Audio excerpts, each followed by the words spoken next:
গত বেশ কয়েক মাস ধরে উপাচার্য নিয়োগ নিয়ে যে জটিলতা, সেই জটিলতা পৌঁছে গিয়েছিল সুপ্রিম কোর্টে। তো সুপ্রিম কোর্ট রাজ্যের পছন্দকেই গুরুত্ব দিল। কিভাবে, কি নির্দেশ সুপ্রিম কোর্টের জানবো। নয়াদিল্লি থেকে আমার সঙ্গে রয়েছেন প্রতিনিধি মৈত্রেয়ী। সুপ্রিম কোর্টের কি নির্দেশ উপাচার্য নিয়োগ নিয়ে?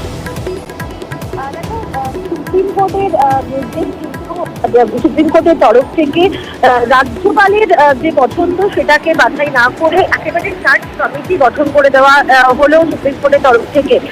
প্রাক্তন সুপ্রিম কোর্টের বিচারপতি জাস্টিস ইউ ললিতের নেতৃত্বে একটি সার্চ কমিটি গঠন করে দেওয়া হলো। এই কমিটি তারাই নিয়োগের গোটা প্রক্রিয়াটি সামলাবে।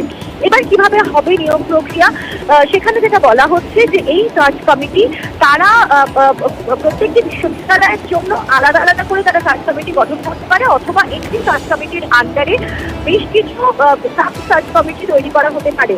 এই সার্চ কমিটির যারা সদস্যরা হবে তাদের জন্য বেশ কিছু নাম রেকমেন্ডেশন আসবে, সেটা আচার্য থেকেও আসতে পারে। সার্চ কমিটির সদস্য হিসাবে আচার্য এবং রাজ্যের তরফ থেকে বা শিক্ষা মন্ত্রকের তরফ থেকেও রেকমেন্ডেশন আসবে।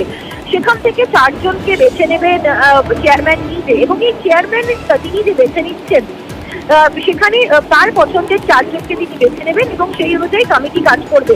এবার এই সার্চ কমিটি প্রত্যেক বিশ্ববিদ্যালয়ের জন্য যে সমস্ত রেকমেন্ডেড নাম রয়েছে বিভিন্ন বিশেষজ্ঞদের সঙ্গে তারা কথা বলবেন এবং কথা বলে তারা অ্যালফাবেটিক্যালি 3 জনের নাম বাছাই করবেন। এবার অ্যালফাবেটিক্যালি এই যে 3 জনের নাম বাছাই করা হলো উপাচার্য হিসেবে, তাদের নামের রেকমেন্ডেশন যাবে মুখ্যমন্ত্রীর কাছে এবং মুখ্যমন্ত্রী তার পছন্দের তালিকা তিনি তৈরি করবেন। অর্থাৎ এই যে 3 জনের নাম তার মধ্যে থেকে অর্ডার অফ প্রেফারেন্স বাছবেন মুখ্যমন্ত্রী। 1, 2, 3 নম্বরে তিনি তার অর্ডার অফ প্রেফারেন্স দেবেন এবং কোন নামের ক্ষেত্রে তার কি পছন্দের তালিকা, এবং সেক্ষেত্রে তিনি কিছু নোটও দিতে পারেন। সেই তালিকায় এরপরে যাবে আচার্যর কাছে এবং সেই আচার্যকে সেই তালিকা থেকেই নাম বাছাই করতে হবে। গোটা প্রক্রিয়াটি অর্থাৎ এই সার্চ কমিটি গঠন এবং তারপরে নিয়োগ প্রক্রিয়া, এই গোটা প্রক্রিয়াটি আগামী 3 মাসের মধ্যে শেষ করতে হবে। সুপ্রিম কোর্টের তরফ থেকে বলা হয়েছে যে যদি মনে করা হয় যদি আচার্য বা মুখ্যমন্ত্রীর কোথাও কি কোনো সমস্যা থাকে, এই নিয়োগ প্রক্রিয়ায় কোথাও তাদের সমস্যা বা আপত্তির জায়গা থাকে, তাহলে তারা সুপ্রিম কোর্টের দ্বারস্থ হতে পারে। তবে গোটা প্রক্রিয়াতেই কিন্তু রাজ্যের যে মতামত ছিল, এই যে ভার্ডিক্ট সুপ্রিম কোর্টের, এই যে নির্দেশ, এই নির্দেশে এতদিন পর্যন্ত উপাচার্য নিয়োগে রাজ্যপালের যে ভূমিকা ছিল সেই ভূমিকা কি খর্ব হলো, ভূমিকা কি কমলো? এক্ষেত্রে রাজ্যপালের ভূমিকা কতটুকু থাকছে বা কি থাকছে? অবশ্যই রাজ্যপালের ভূমিকা কিন্তু অনেকটাই কমেছে। এর আগে আমরা দেখছিলাম যে উপাচার্য নিয়োগের ক্ষেত্রে মূল সমস্যা কোথায় দেখা দিচ্ছিল, যে রাজ্যের তরফ থেকে সার্চ কমিটির মারফত যে সমস্ত নাম বাছাই করা হচ্ছিল রাজ্যপাল সেই নামগুলোকে পছন্দ করছিলেন না এবং তিনি তার মতো করে উপাচার্য নিয়োগ করেছিলেন বা ইন্টারিম ভিসিও তিনি নিয়োগ করে তাদেরকে বিভিন্ন বিশ্ববিদ্যালয়ের উপাচার্য হিসেবে তাদেরকে দায়িত্ব দিচ্ছিলেন। সেই জায়গাটাই কিন্তু রাজ্যপালের ভূমিকা অনেকটাই খর্ব হয়ে গেল সুপ্রিম কোর্টের নির্দেশের পরে। তার কারণ এই যে সার্চ কমিটি যেটা গঠন করে দেওয়া হলো সুপ্রিম কোর্টের নির্দেশে, সেই কমিটি কিন্তু চূড়ান্ত নাম বাছাই করবেন এবং তারপর রাজ্যের পছন্দ অনুযায়ী এই যে 3টি নাম বাছাই হচ্ছে সেখানে দাঁড়িয়ে মুখ্যমন্ত্রী তার অর্ডার অফ প্রেফারেন্স, অর্থাৎ তিনি এই 3 জনের মধ্যে কাকে সব থেকে বেশি প্রেফার করছেন তার নাম এবং তার পরিপ্রেক্ষিতে তার মতামত দেবেন। ফলে এবং এই 3টি যে নাম যে সার্চ কমিটি বেছে দেবে তার মধ্যে থেকেই কিন্তু আচার্যকে বেছে নিতে হবে উপাচার্যকে। ফলে এখানে তার নিজস্ব মতামতের গুরুত্ব কিন্তু আলাদা করে রইল না। ফলে অনেকটাই বলা যেতে পারে আচার্যর যে ক্ষমতা তিনি ব্যবহার করছিলেন রাজ্যপাল, সেখানে দাঁড়িয়ে কিন্তু অনেকটাই তা খর্ব হলো এবং আচার্যর যে দাবি ছিল সেই দাবিও কিন্তু অনেকটাই খর্ব হলো আজকে সর্বোচ্চ আদালতের নির্দেশে। ধন্যবাদ মৈত্রেয়ী। এবং এরপরেই শিক্ষামন্ত্রী ব্রাত্য বসু তার টুইট, আজ এই নির্দেশের পরে, সুপ্রিম কোর্টের নির্দেশের পরে যে টুইটের শেষে তিনি লিখছেন #ডেমোক্রেসি উইন্স এগেইন, এক্স হ্যান্ডেলে যে পোস্ট করেছেন ব্রাত্য বসু, তার শেষে এই পুরো নির্দেশটি কি নির্দেশ, সেই নির্দেশ পুরোটা লেখার পর শেষে লিখছেন #ডেমোক্রেসি উইন্স এগেইন।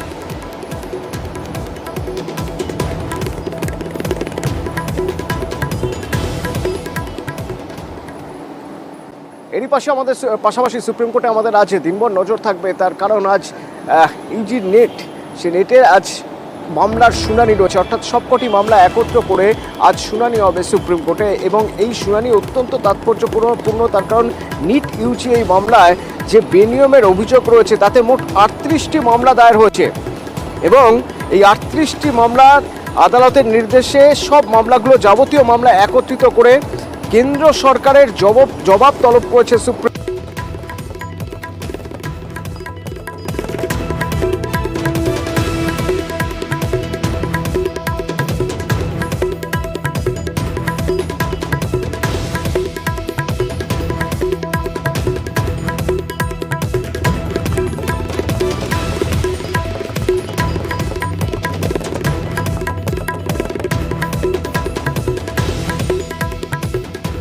জামুরিয়ায় শাসক দলের নেতার বিরুদ্ধে তোলাবাজির অভিযোগ, অর্থাৎ তোলাবাজি করছেন শাসক দলের নেতা, সেই অভিযোগ জামুরিয়ার কোথায় না ইসিএলে, জামুরিয়ার ইসিএল এর বরাদ্দপ্রাপ্ত সংস্থার থেকে তোলাবাজি করছেন কে না পঞ্চায়েত সমিতির পূর্ত কর্মাধ্যক্ষ উদীপ সিং, তার বিরুদ্ধে অভিযোগ।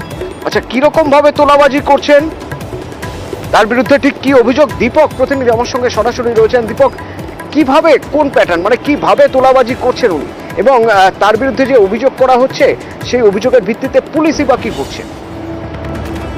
পুলিশ ইতিমধ্যে অভিযোগ দায়ের করে তদন্ত শুরু করেছে এবং উদীপ সিংয়ের বিরুদ্ধে যে অভিযোগ, তা অভিযোগ হচ্ছে ইসিএল এক সংস্থা যে বরাদ দিয়েছে, বরাদ পাওয়া সংস্থা, সেই ইসিএলের কয়লা বরাদ দিয়েছে, বরাদ পাওয়া সংস্থা সেই ইসিএলের কয়লা খনিতে বালি ভরাটের কাজ শুরু করেছে। সেই সংস্থার কাছেই কিন্তু তোলা আদায়ের দাবি করেছে উদীপ সিং, এবং লরি পিছু 5,000 টাকা উদীপ সিংকে দিতে হবে, না হলে কাজ করতে দেওয়া হবে না, এমনটাই হুমকি দেওয়া হয়েছে। প্রতিবাদ করাতে লরি চালককে মারধর করা হয়েছে, যার ফলে আতঙ্কিত সেই বরাদ পাওয়া সংস্থার লরি চালক থেকে আধিকারিকরা, এই ফলে কিন্তু কাজ বন্ধ হয়ে গেছে। একদিকে যেমন বরাদ পাওয়া সংস্থার প্রত্যেক দিন আর্থিক ক্ষতি হচ্ছে, অন্যদিকে উদীপ সিংয়ের পাল্টা দাবি কি তিনি কোনো তোলা আদায় করেননি, এই কারখানার কাছে, এই সংস্থার কাছে কোনো টাকা দাবি করেননি, সে এলাকায় দূষণ ছড়াচ্ছে। তাই দূষণ রোধের জন্য প্রতিবাদ জানানো হয়েছিল। গ্রামবাসীদের সমস্যার কথা রেখে, মাথায় চিন্তা ভাবনা করে, সমস্যার কথা ভাবনা চিন্তা করে পরে প্রতিবাদ জানানো হয়েছিল, কোনো তোলা আদায় দাবি করা হয়নি।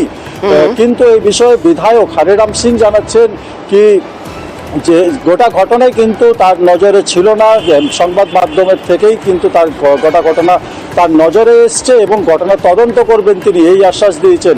অন্যদিকে কিন্তু বিজেপিও কিন্তু এই তৃণমূলের শাসক দলের নেতাদের বিরুদ্ধে যেভাবে তোলাবাজির অভিযোগ উঠেছে তাতে কিন্তু কটাক্ষ করতে ছাড়েনি আসানসোলের বিজেপি নেতা জিতেন্দ্র তিওয়ারি। ধন্যবাদ তাকে, তিনি ধন্যবাদ দীপক। ওনার সাথে ব্যক্তিগত কথা বললাম যে দাদা আপনি কেন এটা বন্ধ করছেন, এটা লিগেলি, এটা সেন্ট্রাল গভর্নমেন্টের মাল, এটা কোনো কেমিক্যাল নয়। তখন উনি বললেন যে পার ট্রাক তোমাকে 5,000 টাকা করে লাগবে, তোমার কোম্পানিকে বলে দাও, তবে গাড়ি চলবে, গাড়ি চলবে। তো আমিও তো মামলা করবো উদীপ সিং এর ভয়ে। আমার প্ল্যান্টের কোনো ড্রাইভার আসছে না, কেউ কাজ করতে চাইছে না। ছাই একটা কোম্পানি কেমিক্যাল ডাস্ট, যেটা নিয়ে খুবই মানুষের অসুবিধা হয়েছিল, তার আমরা প্রতিবাদ করেছিলাম। আমার যদি কোথাও ভুল হয়ে থাকে তাহলে আমার দল শাস্তি দেখ, আমার উপর মামলা হোক, আমি মেনে নেব। কিন্তু যদি আমি কোনো অপরাধ না করে থাকি, আমাকে যদি ধমকি দেওয়া হয়, আমাকে যদি চমকায়, আমাকে যদি ভয় দেখানো হয়, আরে ভয় করনেওয়ালা আমি ছিল না। তৃণমূল কংগ্রেসে এটা চলবে। তৃণমূল কংগ্রেসে যদি স্বাধীনভাবে কেউ বলার চেষ্টা করে, অন্যায়ের প্রতিবাদ করে, তার বিরুদ্ধে মামলা হবে। এবার ওকে সিদ্ধান্ত নিতে হবে যে সে অন্যায় বরদাস্ত করে আবার চুপচাপ তাদের সঙ্গে মাথা নিচু করে থাকবে, না এখন যে কথা বলেছে সে সাহস দেখাতে পারবে যে না ঠিক আছে, যাই হয়ে যাক না কেন আমি অন্যায়ের সঙ্গে আপোষ করবো না। এটা তো ওকে ব্যক্তিগত সিদ্ধান্ত নিতে হবে। ঠিক আছে, উনি বলেছেন, তো আমি তো বলছি কি আমি ইনকোয়ারি করবো, জামুরিয়া ওসির সঙ্গে কথা করবো কি ব্যাপার আছে।